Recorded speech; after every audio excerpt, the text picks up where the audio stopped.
Maiduguri to take his flight to Abuja. I remember when he was asking the governor, the local governments that were still under the control of the insurgents. And I remember him to have said 6 or 7. But I can tell you from that time to date, almost 5 of these local governments have been recovered. And that is even Borno State alone. The level of violence is to a very large extent coming down.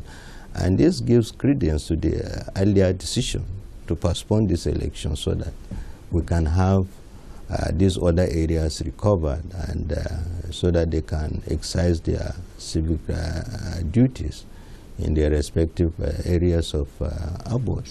So I don't subscribe to the fact that it is increasing, not even in the face of the renewed spirit of battle that the Nigerian military is known for now. Well, as the Minister of Youth Development, many people are wondering, why are you the one in charge of the IDPs? No, I'm not in charge of IDPs. I happen to have been delegated to lead the team to my state. I happen to come from Adamawa State, and I happen to also be a victim of insurgency because Minchka and Mubi, all my places that were taken over by the insurgents. So it's not out of place to ask a service minister to lead that kind of exercise for the to build confidence of the people. And don't forget that I was once the governor of that state. So for them to see me in that kind of exercise, it will give them more confidence that the government is really real in doing it. Also, as your ministry is saddled with the responsibility, of course, of developing and promoting, enhancing young Nigerians, how successful have you been in this regard, especially in the Northeast? Well, the youth issues is not just limited to the youth development ministry. Youth issues by this administration has been mainstreamed in our national development agenda through the various MDAs. Almost every MDA has a youth development program. When you look at programs like UWIN, SHOP, and what have you, they are not run by the Youth Development Ministry, but they are youth development programs that are successfully being implemented by this administration in other ministries.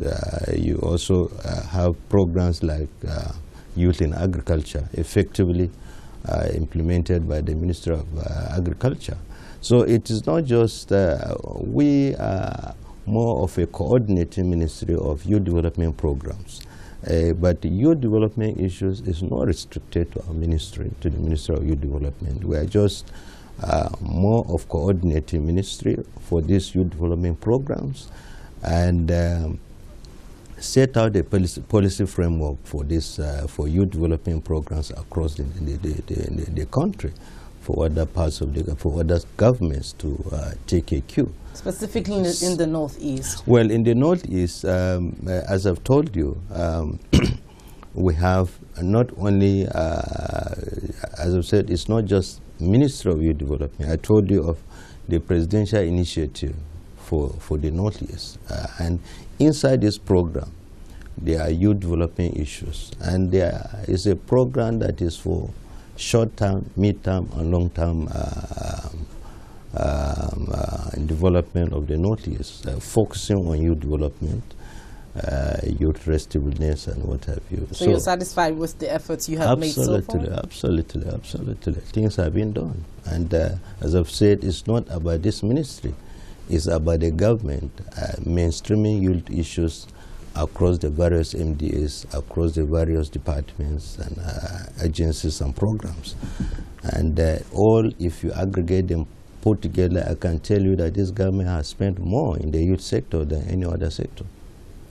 Interesting. Yes. So we're hoping to see better days ahead of us. Thank you. Thank you very much for your time, Minister of Youth Development, Mr. Boni Haruna. Thank you very much. Thank you.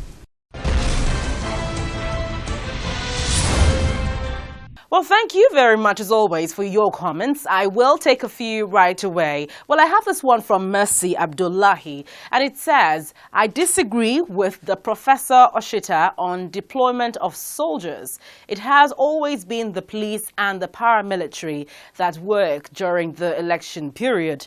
The idea of deploying soldiers for the election is just a ploy to rig the election. Well, Kim Enyi wrote this one from Port Harcourt, the capital of Rivers State, and it says, it is not normal for Nigeria or any country in the world to spend over 2 years to procure equipment, mobilize troops and build morale to fight terrorists. I wonder what Nigeria will do if a country like Cameroon threatens our territorial integrity. Well, you too can be a part of the program. Thank you very much for sharing your views with us. You can also share your experiences with us using the address and Twitter handle on your screen. Let us know what is happening within your locality, especially if you're in the nation's capital. Don't forget, you can view the program on youtube.com/channelsweb/videos. You can make your comments after viewing the current video as well as older episodes of the program. Write your name and where you're writing in from. Thank you for watching this week. I'm Gloria Umezuki. See you again.